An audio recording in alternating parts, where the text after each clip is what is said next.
the questions and the struggles, you guys have done a wonderful job in clearly outlining the plan. But you also mentioned that you're several generations in. As a Venetians, can you share with us something that makes living in Venice so special to you and your family?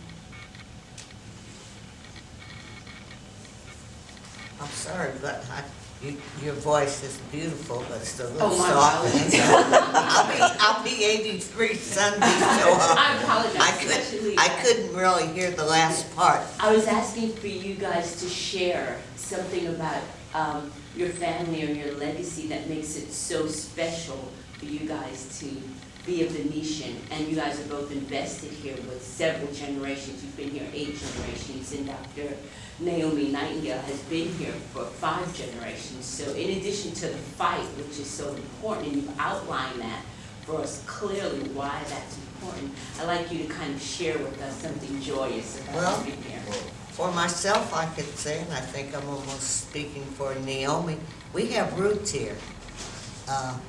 We had a good coming up where people didn't lock their doors, and like Naomi had mentioned, if you did something, if you didn't get a whipping before you got home, you might even get 2. So we actually have roots, and we see what the families have done and what they have been through.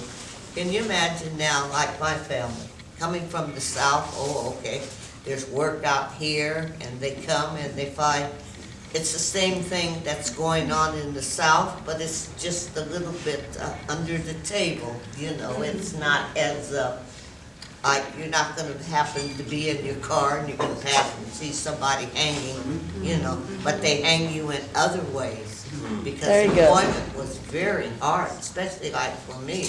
Like I said, if I would have been able to work like at one of the dime stores, Newberry's, Woodworth, and even at the Fox Theater, but they made it hard. So in other words, then our parents installed in us that whatever is worth fighting for, stand up and do it. And now my family has been here a very long time too. I remember growing up in Venice, and I think some of it is nostalgia.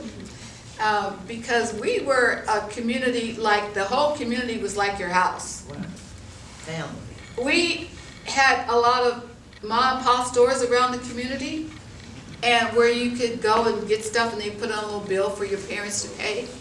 And so it was nothing to run to the corner store in your house coat and slippers to get a half a gallon of milk. So it was like, Mrs. Cooper, Mom, we just go to the thing and get the milk out, and they wrote it down as you went out the door. And so it was community, and the good, the bad, or the indifferent. I was fighting for a drug-free community back in the 60s when we got that grant. Part of our thing was to have a drug treatment program as a part of the money that we got, and as a part of the extension of the money that we got, because as I said, we were able to continue being funded for over a 15-year period. Would you believe that Project Action owned businesses in the community where they employed people? Right. We had a gas station across the street from the post office. We had a grocery store. We had a janitorial service that cleaned houses and apartment buildings, and the monies came into Project Action. We had a child care center right there where the French school is, right there on the corner of Westminster and Washington, or Abbot, Kinney. Right. That was called Baby Action. And right there by the railroad tracks was another little place where Project Action had a store. And people could put things in there that they made and sell them on consignment. My sister made jewelry, I made clothes. We had a shop across the street that was an arts shop where they made different artifacts that were then sold in that little store. We had a group called the Gangbusters. I remember that. And the Gangbusters were I won't say worst, I'll just say the baddest. The gangbusters was the baddest group of guys in the community, which we hired to, For security. we hired because we knew that if we hired them, that they would be the best source of preventing violence in the community. So the gangbusters, in fact, did that. Yeah. They kept peace in the community. They stopped rumors when there was things that were going to get started. They kept outsiders from coming into the community creating disturbances. They had posts around the community where they had a little whistle. I wish I could do that whistle. Oh, yeah. I can't do it. I can't. But it was like, because everybody knew everybody. Right. They knew your cars, they knew your kids, they knew everybody. So if you were coming into the community uninvited, And they didn't know who you were. and they didn't know who you were, it was very quick that people knew that somebody was here that was not supposed to be here. And that person, or who those persons were actually escorted out of the community if they were here for no good reason. So the gangbusters were a funded group that were the bad boys that we said, okay, we're gonna pay y'all to be good. Right. And it worked. Yeah. And I used the same system when I worked for the MTA, because we were building the Long Beach to Los Angeles light rail system. And we were building through gang communities. Right. The Pyrus, the Crips, the Bloods, Aliso Village, Jordan Downs. And of course that was the area that they gave me. And so building through those communities, and the complaint about fear of being attacked by gang members. And how could we build through those communities safely? And I said, well, why not hire them? They're not gonna attack themselves. Right. There you go. You know, they're not gonna shoot at themselves. So how about hiring them? And so they said, well, we don't know how to do that. You know, we don't want people with pants down across their butts, and you know, we want qualified people. I said, well, they've got Maxine Waters Skill Center right there in Watts. You know, you've got adult schools right there in Jordan and Jefferson High School. So let's go there, and you recruit these people from skill centers that already have some skills. And how much skill does it take to hold up a stop sign that says stop or slow?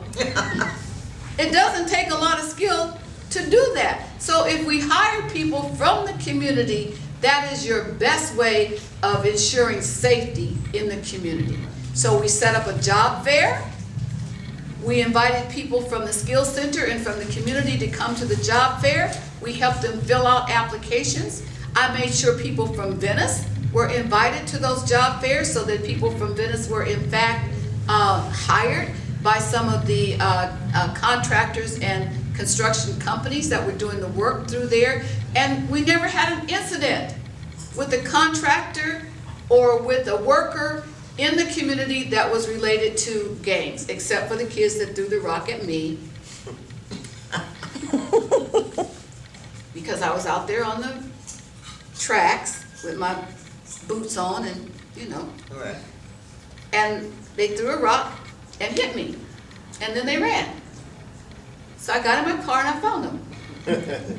Standing along a fence about a block away. And so, leaning up against the fence, looking at me, and I'm getting out my car because I'm bad.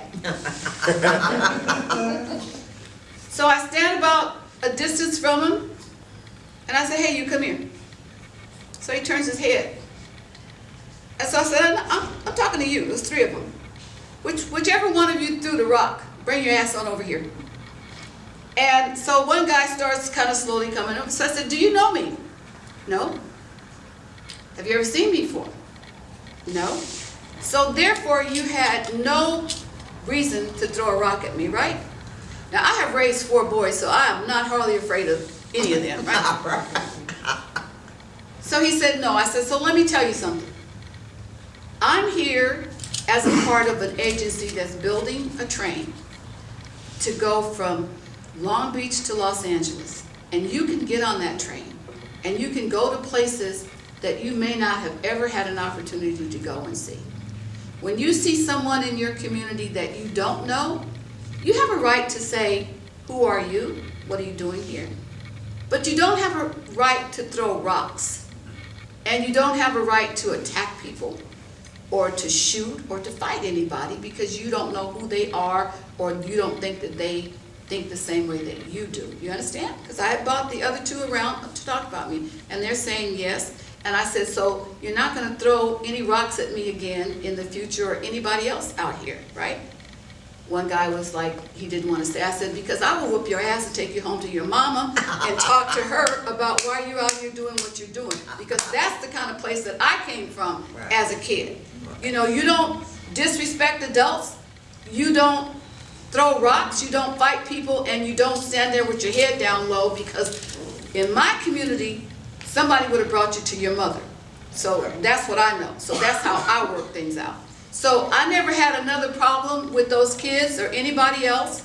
During the summertime, the LA City had a summer youth program. They would give me 30 of their kids from the summer youth program for the MTA to put them to work, and I would put them to work planting trees along the rail line, or doing surveys in the community as to what kind of amenities we needed to have at the rail stations and things like that. So I think you have to, this is another thing that needs to happen in our community here in Venice. We need to find things for our youth to be engaged in. There's not enough happening from the schools or from the community to keep kids out of trouble and to give them something useful and valuable.